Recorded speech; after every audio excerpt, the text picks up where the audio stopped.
Fashion design, মেয়েদের জন্য ছেলেদের জন্য হতে পারে ফ্যাশন ডিজাইন, আমি পছন্দ করি এটা করতে, সে প্রতিযোগিতা রাখবো। খাবার তৈরি প্রতিযোগিতা হোক, ছেলেরা হোক মেয়েরা হোক, যে যেভাবে করতে পারে, বহু রকমের বিষয় আছে, এরাও এনজয় করবে। যে আমি ভালো গায়ক না হতে পারি, কিন্তু আমি ভালো বিজ্ঞানী তো হতে পারি, আমি ভালো ব্যবসায়ী তো হতে পারি।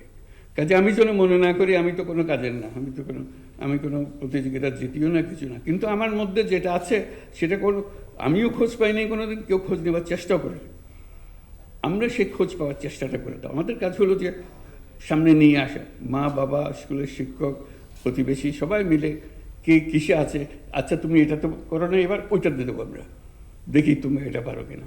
সে ফুর্তিতে যাবে, এটা কারণ জোর জবরদস্তির কিছু নেই, আনন্দের মধ্যে নিজেকে আবিষ্কার করা, নিজের মেধাকে নিজের চোখের সামনে নিয়ে আসা। কাজে আশা করি এগুলো বিভিন্নভাবে আমরা রচনা করতে পারবো, ক্রমে ক্রমে, একদিনে সব হবে না, কিন্তু বৃহত্তর পরিমণ্ডলে আমার সার্বিক দিক থেকে কেউ যেন, কোনো শিশু যেন বাদ পড়ে না যায়।